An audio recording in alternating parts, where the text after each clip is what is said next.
Taga pa tayo ng report. Si Pangulong Bongbong Marcos biyaheng Mindanao daw ho ngayong araw.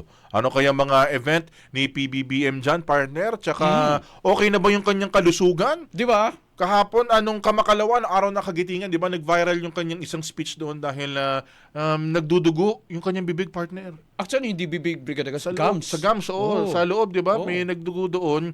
Tapos, syempre, makakasyon niya ng mga netizens. Oh. Either, dalawa kasi yan eh. Pwedeng concerned ka sa health or concerned ka dun sa issue na ipinupukol kay PBBM hinggil dun sa alleged drug use, di ba? Di ba prior to that, may mga balita na na-hospital daw, Hospital daw, na di ba? stroke daw, tapos lumabas yung video na yon. Sabi nila na, talaga parang may sakit si Correct. Presidente. Oh, na dinismiss na ho yan ng Palas kagabi. Nilinaw nila na in good health naman daw si PBBM. Pero buti naman tuloy pa rin yung kanyang mga activities ngayong araw sa Mindanao. Alamin nga natin yan kay Brigada Maricar Sargan, i-brigada mo. Brigada Live Report. Biyaheng Mindanao si Pangulong Ferdinand Marcos Jr. ngayong araw para daluhan ang iba't ibang aktibidad. Mamayang alas 10 ng umaga lalagdaan ng Pangulo ang memorandum order na nag-uutorisa sa National Amnesty Commission na mag-issue ng safe conduct process para sa mga amnesty applicant na gaganapin sa Dato Odin Sinsuat sa Maguindanao.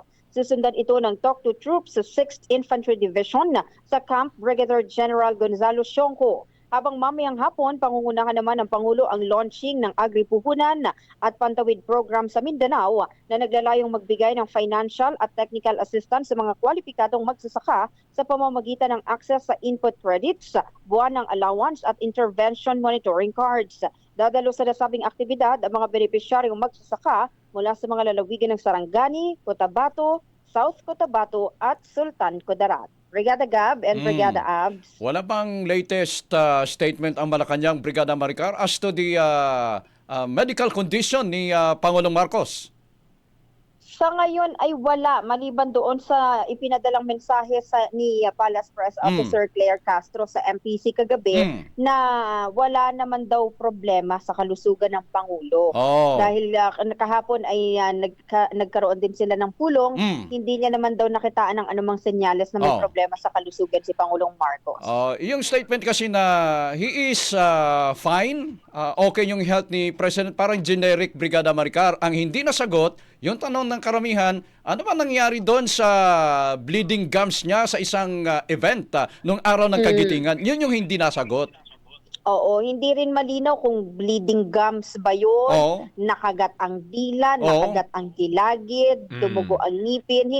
Walang inilalabas pa ang palasyo sa ngayon, Brigada Abs, kung ano talaga yung pinaka-reason kung bakit may dugo sa bibig ni Pangulong Bongbong Marcos noong may event dyan sa Camp Aguinaldo. Pero may briefing ba si Jose Castro? Baka pwedeng matanong doon, Brigada Maricar?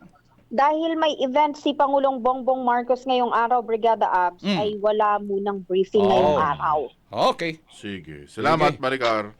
Maraming salamat mula dito sa Malacanang, in the heart of changing lives. Ako si Brigada Maricar Sargan ng 105.1 Brigada News FM Manila, the Music and News Authority. Tira! Brigada! Ang bahaging ito ay hatid sa atin ng Mom's Love ES1 Capsule. Simulang tuparin ang pangarap ng iyong anak. And starting now,